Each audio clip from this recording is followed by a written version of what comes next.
That's right. Right. Alaska Dispatch does not do that. Right. So for instance, Point Hope is being covered.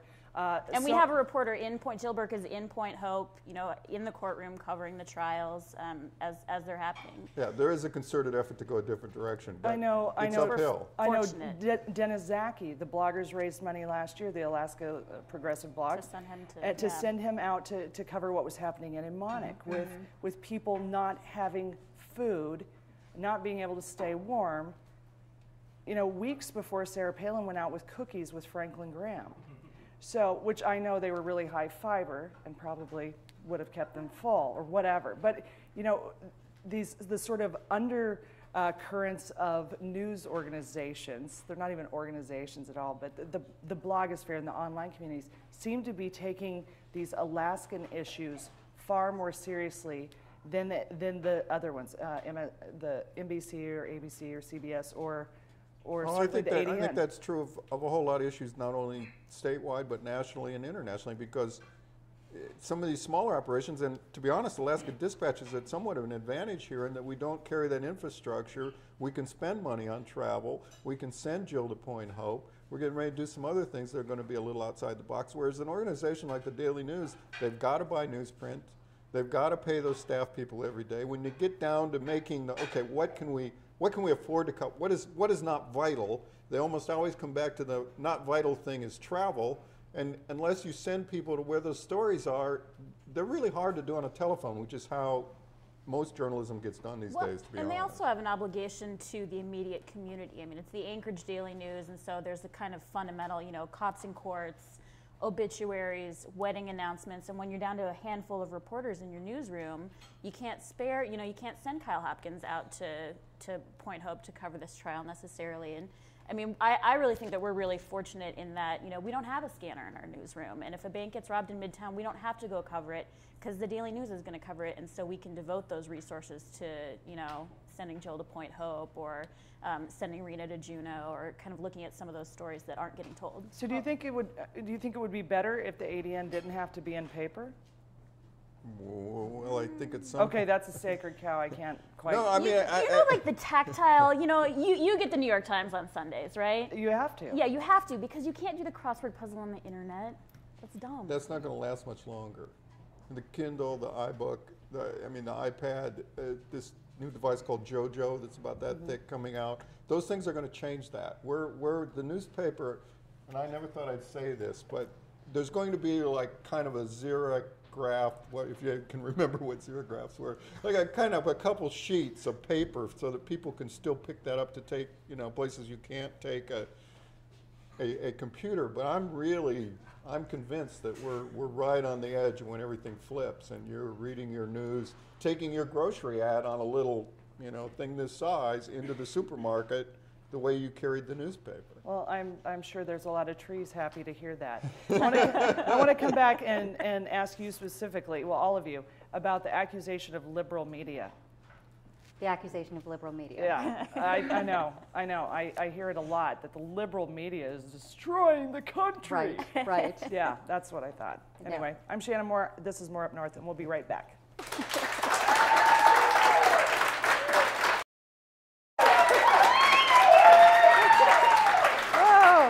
Oh, look, it's time to do TV again. Keep forgetting this isn't my living room. Must be the lights. Blinded by all of it. Oh, my guests, I'm so glad you're all here. Maya Nolan, Craig Medford, and Christy Harvey. So I was asking the question before we went to the break about the liberal media, because Christy, I know you've talked a lot about this, and you've been in media a lot, and you basically report on media. Right. And the whole thing of the liberal media, you know, just it started and took on its own life and has become the favorite whipping tool of the right. And the left can't really counter, because when we say, oh, the conservative media of Fox News, they go, mm-hmm. But being objective, journalists don't want to have any sort of thing associated with them. So they're not going to say, oh, yeah, I am, or oh, actually, I'm conservative. And they sometimes end up bending over backwards to try and paint themselves with this aura of complete objectivity. And when they do studies, they did a study that got a lot of play that showed that when you ask journalists about their very personal beliefs or how they voted, they tend to skew to the left. And the right took that as and so all of their news skews to the left, and they lie, and they want to elect certain people. And in reality, it's people who have the tendencies to become liberal. They're curious, they want to learn new things, they want to go out there, and that can sometimes lead them to become journalists as opposed to the other way around. But it sticks in my craw. It makes me crazy. Well, yeah, they are liberal. I mean, you know, I don't think I've met very many conservative journalists, and they're not objective. I mean, the only objective people I've ever met are fools. I mean, you know, there's no such thing as objectivity if you have intelligence. But you can tell the truth. That's right. Right. So can you try to be fair? Right. And where they get into problems is they won't admit their own problems with objectivity and say, look, you know, this is what I think, but I'm trying to be fair on this issue. They're fundamentally dishonest with people, and I've had a problem with that for a long time. I've said that. I have journalism friends who don't like me to say that, but I think they'd be way ahead if they just said, look, this is who we are, this is what we do, but we're going to try our best to give everybody a fair shake. I would love that, but I think that once you do that, all of a sudden you're completely vilified. Hasn't by hurt 50%. Fox. Well, right. Well, you know what? It doesn't hurt if you're on the right. They don't even always try to be fair, and it hasn't hurt them. Well, I think part of it, though, is that what we should start calling it instead of conservative or liberal is corporate, because it is about what sells. Sarah Palin really isn't that remarkable, but she sells ratings. I mean, her ratings. People want to slow down to see a car wreck. I mean, they just want to see what new Wasilla Billy antics they are this week. And inherent in and that they'll watch it. Inherent in that is the paradox of all this, in that although most journalists are liberals, they are controlled by very conservative people, and those people dictate budgets, and budgets dictate what you cover.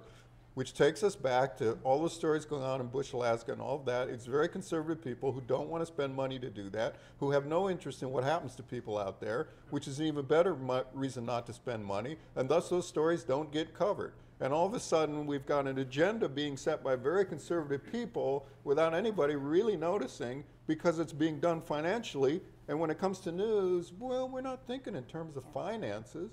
Right. Right, and you know, if it's too rough out there in the villages, just move to town. Just move to Anchorage. That is the solution that you hear over and over. Just move to town. Like, we have the infrastructure to deal with another 150,000 people. Well, that's the solution anyway, when you have people who've been living in places. It may be the solution, but it needs to be talked about. It needs to be discussed. The people who live there need to be involved. I mean, actually, as a state, we need to have that discussion. There's a lot of people living there who are unhappy, who probably would be better off living in Anchorage, but you can't just, you know, up and decide that for them. I mean, can I pick 150,000 people to leave Anchorage? Because I can tell you, the GLBT ordinance would have passed. Maybe we could all make a list and decide where we want to send them. I've got some select spots. Yeah, I think there's like somewhere out on the chain, the old military base. And they have a lot of room in ADAC, actually. Yeah, a lot of, yeah, exactly. ADAC's fine, and the whole thing about no, the ground is safe there, and super fun just means super good. We'll see if they like drinking the water out there. Yeah, see if their kids glow in the dark. Now, so, sorry, the liberal media, we're hearing that a lot. Would you, how would you, obviously I'm liberal media. It's not a secret, but it doesn't change the fact that there are facts. Well, exactly. And then I have to use those. And if I say, okay, here's the facts, and this is why I think it sucks for you, that part's obviously me, but it doesn't change the facts. But I find that the opposite of that is when you look at more conservative, it's like, this sucks for you and there's no facts to it. Right. And it's because they're liberal and they hate you.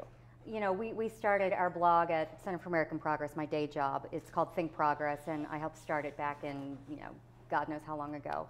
But that was one of the things we wanted to do, was not have a blog that just said, we love puppies and ice cream is good and George Bush is bad, hooray. We wanted to have everything linked and researched, and if you didn't like how we called the angle on it, you could follow the link and come up with your own angle, but we hoped that maybe us setting the tone would help people get that. And I think that that's why blogging in Alaska is so strong too, because everyone seems to really abide by that with a lot of the stronger blogs here. It's not just people spouting off or being angry or ranting.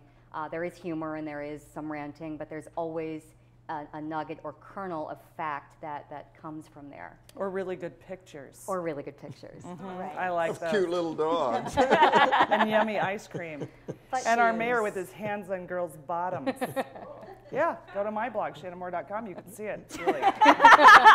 Just one more reason I didn't vote for him.